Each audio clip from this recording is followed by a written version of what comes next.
നമസ്കാരം. ഈ വീഡിയോയിൽ നമ്മൾ നോക്കുന്നത് ഡേറ്റ സ്ട്രക്ചേഴ്സിലെ സ്പാർസ് മെട്രിസസ് എന്ന് പറയുന്ന കൺസെപ്റ്റ് ആണ്. അപ്പോൾ നമുക്ക് സ്പാർസ് മെട്രിക്സിന്റെ ഒരു ഡെഫിനിഷൻ ആദ്യം നോക്കാം. Matrices with high proportion of zero entries are called sparse matrices.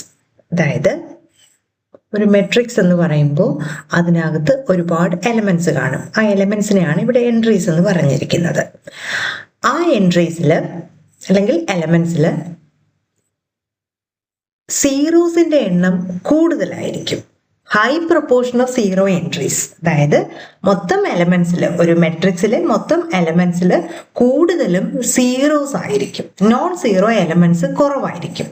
അങ്ങനെയുള്ള മെട്രിക്സിനെ സ്പാർസ് മെട്രിക്സ് എന്ന് പറയും. ഈ സ്പാർസ് മെട്രിക്സ് തന്നെ നമുക്ക് രണ്ട് തരത്തില് ട്രൈ ഡയഗണൽ മെട്രിക്സ് എന്നും ട്രയാങ്കുലർ മെട്രിക്സ് എന്നും പറയാം. അല്ലെങ്കിൽ സ്പാർസ് മെട്രിക്സ് ട്രൈ ഡയഗണൽ എന്ന് പറയണമെങ്കിൽ അതിന്റെ ഒരു ഡെഫിനിഷൻ എന്താണെന്ന് നോക്കാം. ട്രൈ ഡയഗണൽ സ്പാർസ് മെട്രിക്സ് എന്ന് പറഞ്ഞാൽ non zero entries occur on the diagonal or immediately above or below the diagonal. അതായത്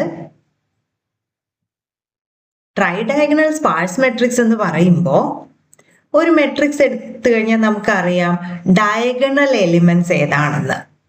ഈ ഡയഗണൽ എലിമെന്റ്സിലും അതിൻ്റെ തൊട്ട് മുകളിലും തൊട്ട് താഴെയും മാത്രമാണ് നോൺ സീറോ എൻട്രീസ് ഉള്ളതെങ്കിൽ അതാണ് ട്രൈ ഡയഗണൽ മെട്രിക്സ് എന്ന് പറയുന്നത്.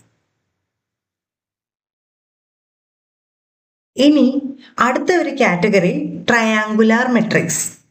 അതായത് ട്രയാങ്കുലർ മെട്രിക്സിനെ നമുക്ക് രണ്ടായിട്ട് വീണ്ടും കാറ്റഗറൈസ് ചെയ്യാം. അപ്പർ ട്രയാങ്കുലർ എന്നും ലോവർ ട്രയാങ്കുലർ എന്നും. അതില് അപ്പർ ട്രയാങ്കുലർ മെട്രിക്സ് എന്ന് പറഞ്ഞാൽ, അപ്പർ ട്രയാങ്കുലർ സ്പാർസ് മെട്രിക്സ് എന്ന് പറഞ്ഞാൽ ഡെഫിനിഷൻ ഇങ്ങനെ വരും: non zero entries occur on or above the main diagonal. അതായത് നോൺ സീറോ എൻട്രീസ് എവിടെയാണ് വരുന്നത്? മെയിൻ ഡയഗണലും അതുപോലെ അതിന്റെ മുകളിലും മാത്രമായിരിക്കും. ഇനി ലോവർ ട്രയാങ്കുലർ എന്ന് പറഞ്ഞാൽ ഡെഫിനിഷൻ ഇങ്ങനെ വരും: non zero entries occur on or below the main diagonal.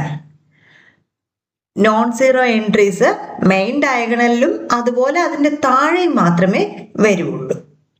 ബാക്കി എലമെന്റ്സ് എല്ലാം സീറോ ആയിരിക്കും. ഇനി ഇതിന് ഓരോ എക്സാമ്പിൾ നോക്കാം.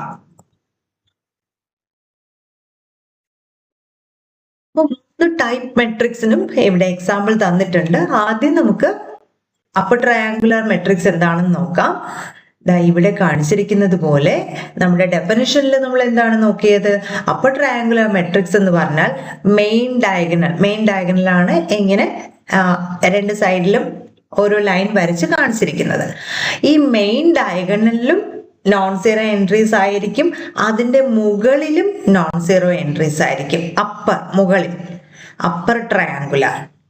ഇനി ലോവർ ട്രയാങ്കുലർ ആണെങ്കിൽ നേരെ ഓപ്പോസിറ്റ്, അതായത് മെയിൻ ഡയഗണലിലും നോൺ സീറോ എൻട്രീസ് ആയിരിക്കും, അതിന്റെ താഴെയും നോൺ സീറോ എൻട്രീസ് ആയിരിക്കും, ബാക്കിയെല്ലാം സീറോസ് ആയിരിക്കും. ഇനി ട്രൈ ഡയഗണൽ മെട്രിക്സ് നോക്കുമ്പോൾ മെയിൻ ഡയഗണൽ അതിന്റെ തൊട്ട് മുകളിലും തൊട്ട് താഴെയും മാത്രമേ നോൺ സീറോ എൻട്രീസ് കാണുള്ളൂ. ഇതാണ് ട്രൈ ഡയഗണൽ മെട്രിക്സ്. അപ്പോൾ ഒരു സ്പാർസ് മെട്രിക്സ് എന്താണെന്ന് ചോദിക്കുവാണെങ്കിൽ ഒരു ഡെഫിനിഷനും നമ്മൾ മുന്നേ നോക്കിയ ഈ ഒരു ഡെഫിനിഷനും അതിന്റെ രണ്ട് കാറ്റഗറിയും പിന്നെ ഈ 3 എക്സാമ്പിൾ ഇതുപോലെ എഴുതുകയാണെങ്കിൽ സ്പാർസ് മെട്രിക്സിന്റെ ഡെഫിനിഷൻ കംപ്ലീറ്റ് ആയെന്ന് പറയാൻ പറ്റും. Thank you.